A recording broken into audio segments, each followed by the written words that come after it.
সকাল থেকে সন্ধ্যা পর্যন্ত এই ৯টি আমল যদি করতে পারেন, ইনশাআল্লাহ যদি আল্লাহ চায় মৃত্যুর পর হাসতে হাসতে জান্নাতে চলে যেতে পারবেন ইনশাআল্লাহ। প্রিয় দর্শক, জান্নাতে যেতে চান? যদি জান্নাতে যেতে চেয়ে থাকেন তাহলে আজকের ভিডিওটি সম্পূর্ণ দেখার জন্য অনুরোধ রইল। কারণ যে ব্যক্তি এই ৯টি আমল করতে পারবে সে ইনশাআল্লাহ অবশ্যই জান্নাতে যেতে পারবে যদি আল্লাহ চায়, ইনশাআল্লাহ। তো প্রিয় দর্শক, কোনো কথা বাড়াইব না, চলুন সম্পূর্ণ মূল আলোচনায় প্রবেশ করা যাক।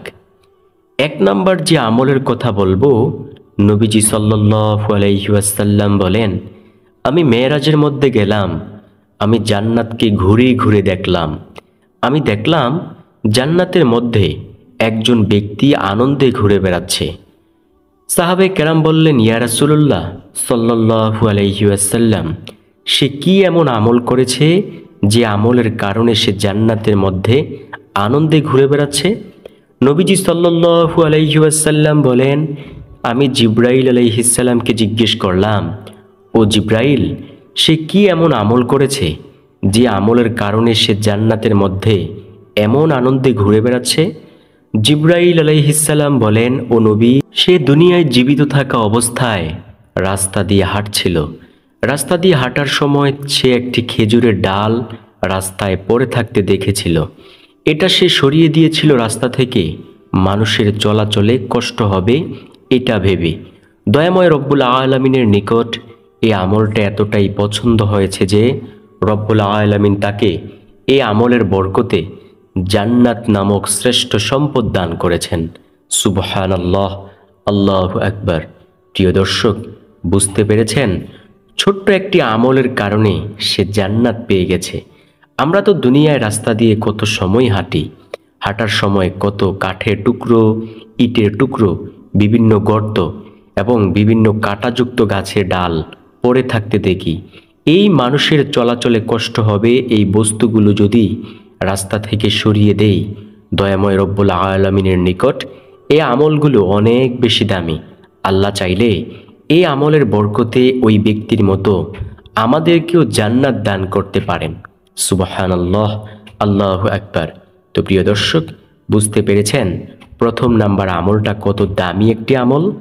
দ্বিতীয় নাম্বার যে আমল, সে আমলটি হলো নবীজি সাল্লাল্লাহু আলাইহি ওয়াসাল্লাম বলেন, শোনো, আমি যখন জান্নাতের মধ্যে গেলাম, জান্নাত ঘুরে ঘুরে দেখতেছি, এমন সময় জান্নাতের মধ্যে কার যেন পায়ে হাঁটার আওয়াজ পাইলাম।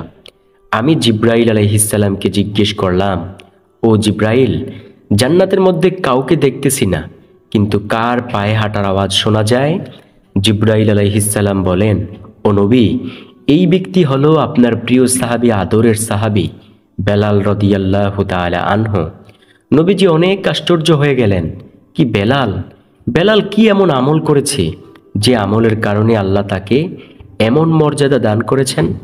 নবীজি সাল্লাল্লাহু আলাইহি ওয়াসাল্লামের প্রশ্নের জবাবে জিব্রাইল আলাইহিস সালাম বলেন, ও নবী, সেটা আপনি আপনার প্রিয় সাহাবীকে গিয়ে জিজ্ঞেস কইরেন।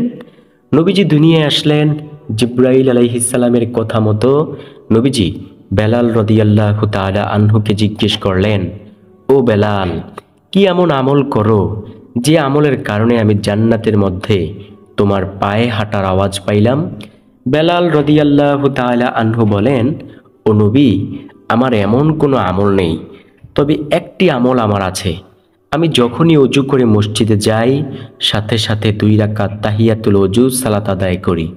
নবীজি সাল্লাল্লাহু আলাইহি ওয়াসাল্লাম বলেন, ও বেলাল, আল্লাহ তোমাকে এই আমলের বরকতে এমন মর্যাদা দিয়েছেন। সুবহানাল্লাহ, আল্লাহু আকবার। তাই প্রিয় দর্শক, তাহিয়াতুল ওযু সালাত আদায়ের চেষ্টা করব, আল্লাহ অবশ্যই জান্নাত দান করবেন ইনশাআল্লাহ। কোন জান্নাত জানেন? যেই জান্নাত সম্পর্কে আল্লাহ বলেছেন, মা তাশতাহি আনফুসুকুম, সেই জান্নাতে তোমরা যা চাইবা তাই পাইবা। আল্লাহ বলেন, আমি এমন জান্নাত তোমাদের জন্য বানাইছি যেই জান্নাতের নাজ নেয়ামত সম্পর্কে তোমরা কোনোদিন চোখেও দেখতে পারোনি, কল্পনায়ও আনতে পারোনি। দুনিয়াতে একজন মানুষ তো কত রকমের কল্পনা করে, আমি একটা বিল্ডিং তৈরি করব, এমন সুন্দর করে, তেমন সুন্দর করে। কিন্তু ওই জান্নাত সম্পর্কে আল্লাহ বলেন, আমি যে জান্নাত বানাইছি সেই জান্নাতের সৌন্দর্য সম্পর্কে তোমরা কোনোদিন কল্পনায়ও আনতে পারোনি। সুবহানাল্লাহ। আল্লাহ বলেন, ও নবী, আপনার উম্মতদেরকে জানায়া দেন তো, আমি আল্লাহ এই পৃথিবীতে যত মানুষ সৃষ্টি করেছি সবার জন্যই জান্নাতে একটি করে ঘর বানিয়েছি। তো এখন আমাদের প্রশ্ন হলো, ফেরাউন নমরুদের জন্য আল্লাহ জান্নাতে ঘর বানিয়েছেন, কিন্তু এই সকল বেঈমানেরা, হিন্দু, বৌদ্ধ, খ্রিস্টান, ইয়াহুদি, নাসারা, নাস্তিক, তারা তো জান্নাত পাবে না। কিন্তু এই জান্নাতগুলোকে আল্লাহ কি করবেন? তখন আল্লাহ তাআলা বলেন, আমার বান্দাবান্দিরা শোনো, তোমরা যদি মূল ডিউটি পালন করার পর ওভার ডিউটি পালন করো, দুনিয়ার মানুষ কিন্তু তোমাদেরকে কিছু বোনাস দেয়। ঠিক আমি আল্লাহর লাইনেও যদি তোমরা মূল ডিউটির পর, অর্থাৎ নামাজ, রোজা, হজ, জাকাত, এই সকল পর্দা, এই মূল ডিউটি পালন করার পর ওভার ডিউটি, বেশি বেশি নফল ইবাদত, জিকির, আজকার, এগুলো বেশি বেশি করতে পারো, আমি আল্লাহ বেঈমানদের জান্নাতগুলোকে বোনাস হিসেবে তোমাদেরকে দিয়ে দেব। সুবহানাল্লাহ, আল্লাহু আকবার। প্রিয় দর্শক, দ্বিতীয় নাম্বার আমলও করার চেষ্টা করব। তৃতীয় নাম্বার যে আমল হলো, নবীজি সাল্লাল্লাহু আলাইহি ওয়াসাল্লাম বলেন, বেশি বেশি পরিমাণে ইস্তেগফার করিও, কারণ ইস্তেগফারের মাধ্যমে গুনাহগুলো ক্ষমা হয়ে যাবে। প্রিয় দর্শক, নবীজি সাল্লাল্লাহু আলাইহি ওয়াসাল্লাম বলেন, উম্মত শোনো, আমি নবী দৈনিক 70 বারের অধিক তাওবা ইস্তেগফার করেছি। প্রিয় দর্শক, নবীজি সাল্লাল্লাহু আলাইহি ওয়াসাল্লাম যদি দৈনিক 70 বারের অধিক তাওবা ইস্তেগফার করতে পারে, তাহলে আমাদের কি পরিমাণ তাওবা ইস্তেগফার করা দরকার? একটা বার কি ভেবে দেখেছেন প্রিয় দর্শক? ইনশাআল্লাহ বেশি বেশি পরিমাণে ইস্তেগফার করব, আস্তাগফিরুল্লাহ এটা বলবো। নবীজি বলেন, ও উম্মত শোনো, যে ব্যক্তি বেশি বেশি পরিমাণে ইস্তেগফারের আমল করতে পারে, তার সব বিপদ আপদ আল্লাহ দূর করে দেন। তাকে গায়বী খাজানা থেকে রব্বুল আলামিন রিজিকের ব্যবস্থা করে দেন। সুবহানাল্লাহ, আল্লাহু আকবার। তাই বেশি বেশি পরিমাণে ইস্তেগফারের আমল করব, আল্লাহ রব্বুল আলামিন আমাদের রিজিকের ব্যবস্থা করবেন ইনশাআল্লাহ। তারপরের যেই আমলের কথা বলবো, অর্থাৎ চতুর্থ নাম্বার আমল হলো, বেশি বেশি পরিমাণে দোয়া ইউনুস পাঠ করবেন। আপনি যদি কোনো বিপদে থাকেন, তাহলে বেশি বেশি পরিমাণে বলবেন, লা ইলাহা ইল্লা আনতা সুবহানাকা ইন্নী কুনতু মিনাজ জালিমিন। এই দোয়াটুকু বেশি বেশি পরিমাণে বলবেন। নবী ইউনুস আলাইহিস সালাম যখন মাছের পেটে ছিলেন দীর্ঘ 40 দিন পর্যন্ত, তখন তিনি বেশি বেশি পরিমাণে এই দোয়াটা পাঠ করেছেন। দয়াময় রব্বুল আলামিনের নিকট এই বাক্যটা এতটাই পছন্দ যে আল্লাহ রব্বুল আলামিন এটা আমাদেরকে পাঠ করতে বলেছেন। তাই প্রিয় দর্শক, যদি অনেক বিপদের সম্মুখীন হয়ে থাকেন, তাহলে বেশি বেশি পরিমাণে বলবেন, লা ইলাহা ইল্লা আনতা সুবহানাকা ইন্নী কুনতু মিনাজ জালিমিন। ইনশাআল্লাহ আল্লাহ সুবহানাহু ওয়া তাআলা সব বিপদ আপদ দূর করে দেবেন ইনশাআল্লাহ, ইনশাআল্লাহ। যুগে যুগে যারাই বহু বড় বড় বিপদে পড়েছে, তারা এই দোয়াটা বেশি বেশি পড়েছে, আল্লাহ তাদের সব বিপদ আপদ দূর করে দিয়েছেন। আমাদের বিপদ আপদও আল্লাহ দূর করে দেবেন যদি আমরা বেশি বেশি পরিমাণে এই দোয়াটা পাঠ করতে পারি। পঞ্চম নম্বর যে আমলের কথা বলবো, নবীজির সামনে কিছু সাহাবে কেরাম বসা ছিলেন।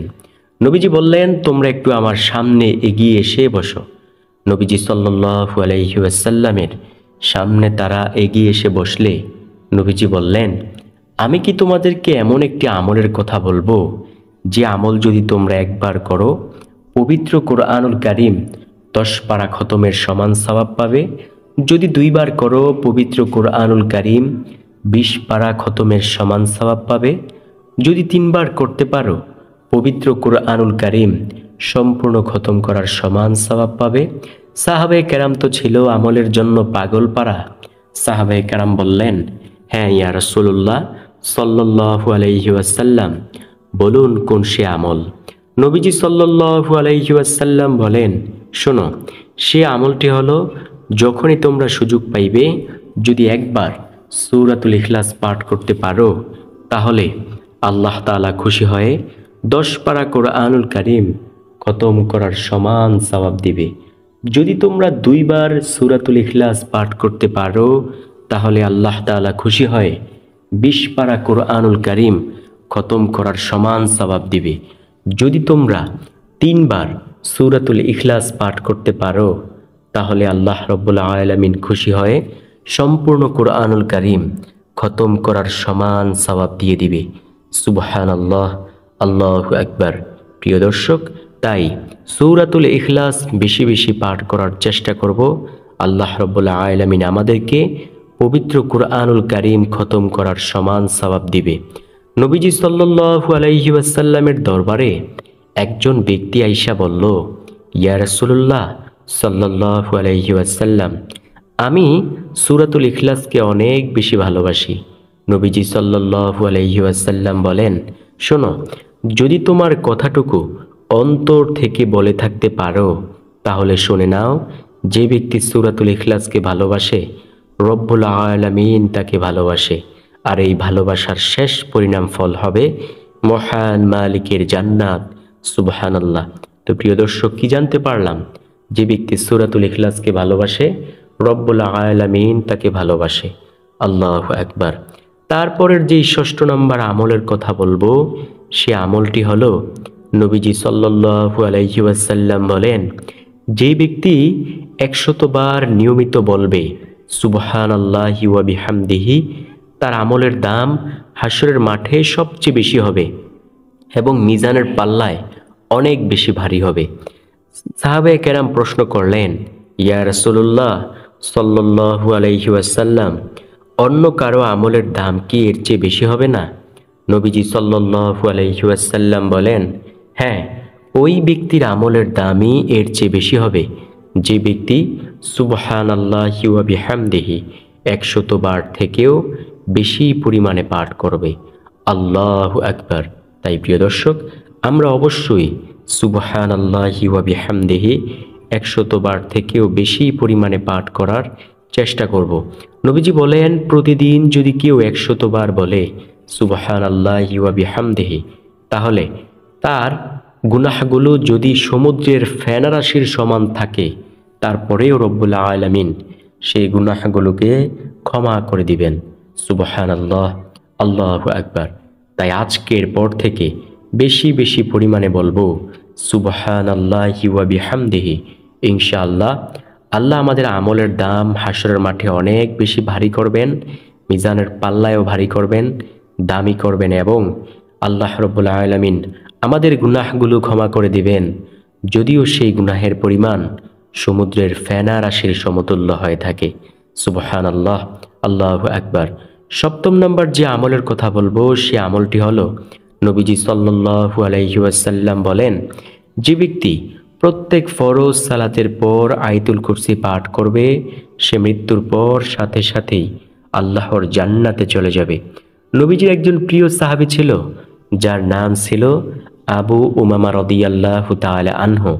নবীজির ওই প্রিয় সাহাবী আবু উমামা রাদিয়াল্লাহু তাআলা আনহু বলেন, ও দুনিয়ার মানুষ শোনো, আমি রাসূল সাল্লাল্লাহু আলাইহি ওয়াসাল্লামের জবান মুবারক থেকে শুনেছি, যদি কোনো ব্যক্তি প্রত্যেক ফরজ সালাতের পর আয়াতুল কুরসি পাঠ করে সে মৃত্যুর পর সাথে সাথেই আল্লাহর জান্নাতে চলে যাবে।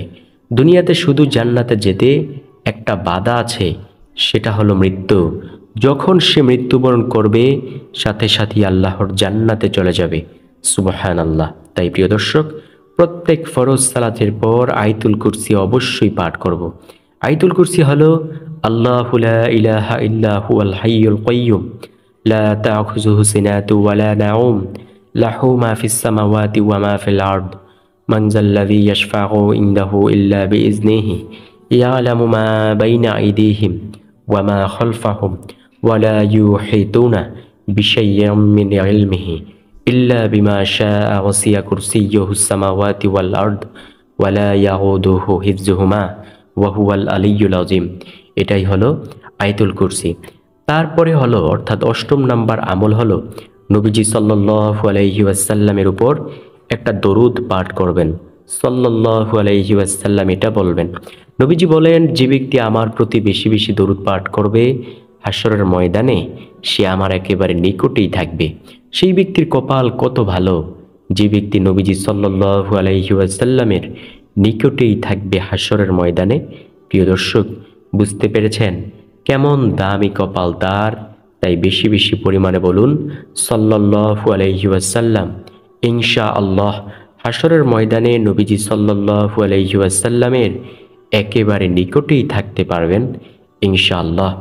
ইনশাআল্লাহ সর্বশেষ নাম্বার যেই আমলের কথা বলবো তা হলো, নবীজি সাল্লাল্লাহু আলাইহি ওয়াসাল্লাম বলেন, কোনো ব্যক্তি যদি সূরাতুল ইয়াসিন একবার তিলাওয়াত করে, আল্লাহ সুবহানাহু ওয়া তাআলা তাকে 10 বার কোরআন খতম করার সমান সওয়াব দিয়ে দেয়। সুবহানাল্লাহ। প্রিয় দর্শক, জান্নাতের মধ্যে নবীজি সাল্লাল্লাহু আলাইহি ওয়াসাল্লাম আমাদের সবাইকে সূরাতুল ইয়াসিন তিলাওয়াত করে শোনাই।